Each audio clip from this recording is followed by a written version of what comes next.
peuple haïtien. L'histoire est une enseignante et c'est en cette qualité qu'elle convoque aujourd'hui le peuple haïtien autour de cette date du 7 février qui rappelle la fin de la dictature des Duvaliers, un événement majeur qui aura marqué à jamais la vie politique de notre République. L'autorité de l'histoire se construit avec les dates qui permettent aux sociétés humaines de se situer entre le relief du passé et un présent à élargir sans cesse. C'est donc une démarche intellectuelle qui participe à la formation de la conscience de l'homme, toujours dans le besoin constant de saisir le mouvement de son évolution pour se projeter dans l'avenir. 36 ans déjà, c'est le temps de l'inventaire. C'est aussi le temps d'une génération qui a droit à des explications. Il est donc important de revoir les idées qui ont entouré le 7 février 1986, celles qui ont appelé une civilisation du nouvel être haïtien déterminé à redevenir propriétaire de lui-même pour être artisan de son pays.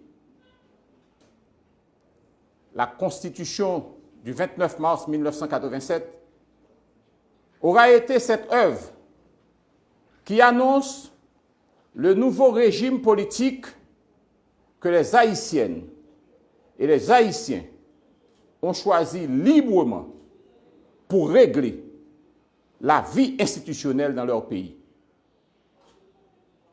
Le constat aujourd'hui, malheureusement, est que la démocratie a été détournée en faveur du populisme qui traduit un manque d'horizon greffé sur un fondement intellectuel qui n'a pas été à la hauteur des aspirations.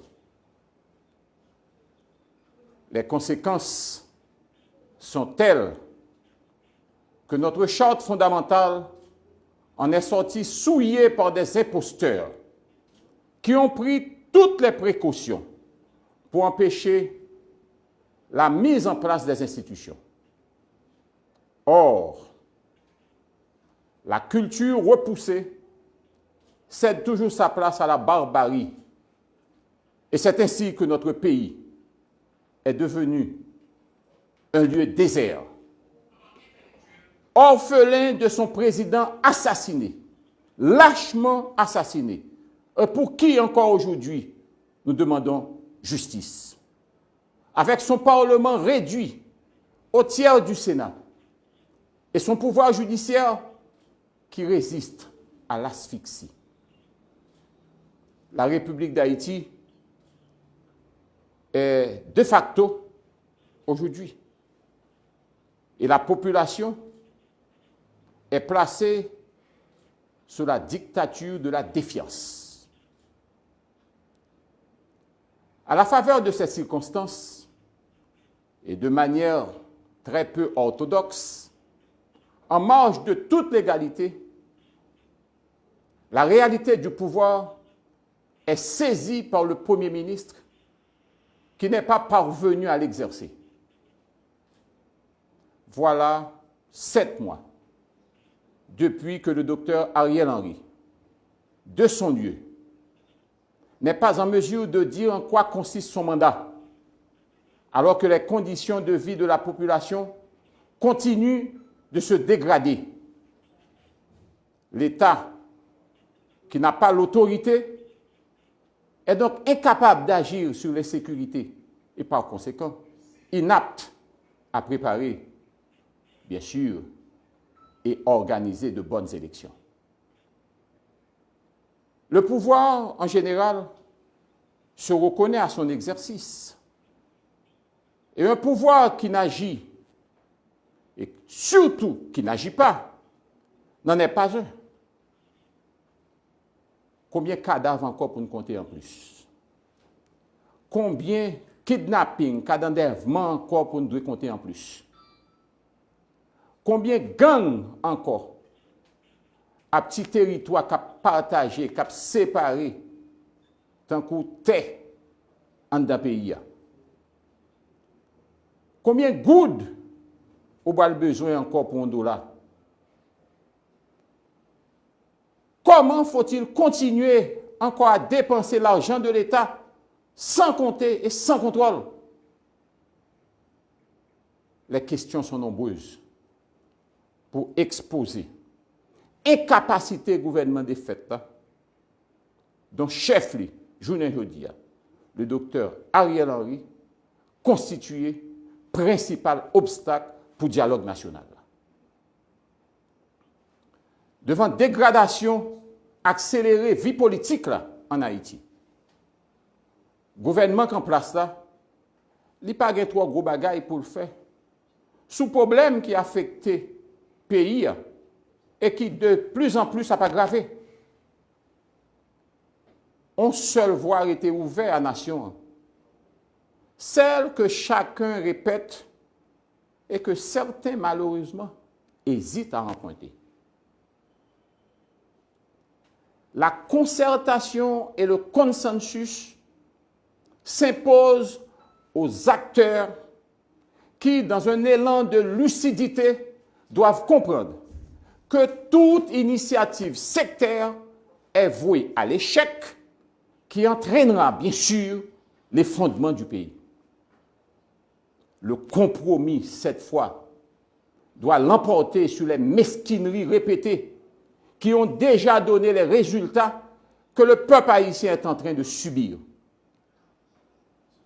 Il paraît nécessaire de retracer l'histoire de ces 36 dernières années pour évaluer la gestion du pays avec les désordres de la mauvaise gouvernance, voir comment elle a été faite et au regard de notre présent, convenir de la nécessité, je dis bien, de la nécessité d'une rupture qui ouvre sur la modernité.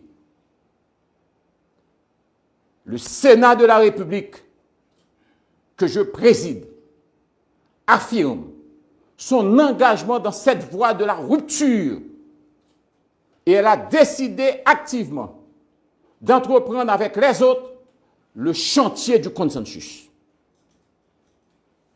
Le Sénat annonce pour la fin de cette semaine la tenue d'une grande réunion des différents pôles de la société, tout en souhaitant vivement la participation du Premier ministre Ariel Henry que nous avons invité officiellement.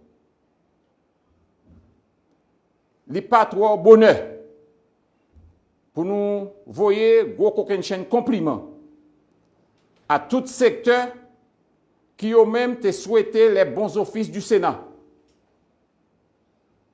Un gros coquin chaîne compliment à évêque, l'Église catholique, en pile leader moral, en pile leader politique, qui croient que eux-mêmes, c'est seulement consensus qui est capable de mener nous sous voie de libération que nous avons souhaité pour le pays. La détérioration de notre société haïtienne est manifeste pour exiger le consensus au lieu de la confrontation stupide. Et je dis bien stupide. Le Sénat réitère sa position ferme qui constatait, jeudi à même, à minuit, fin service Premier ministre de fête là, que le tabac à pays, et dont rôle les journées jeudi a consisté seulement à liquider les affaires courantes. En ce sens, nous t'amendons, Premier ministre, pour ne pas outrepasser limite que la loi à la constitution pays en Bali par rapport à nouveau statut que le gagne aujourd'hui. Et surtout, pour ne pas aller au-delà de compétences pour engager l'État plus loin, côté l'État doit porter. Je ne m'entends pas là. Mettez conseil électoral campé. Fait assemblée constituante. Prends un ensemble d'initiatives pour faire des gros projets d'envergure pour le pays. N'a dit, Premier ministre, rôle confiné à partir de aujourd'hui à liquider uniquement les affaires courantes. Et c'est ça que fait.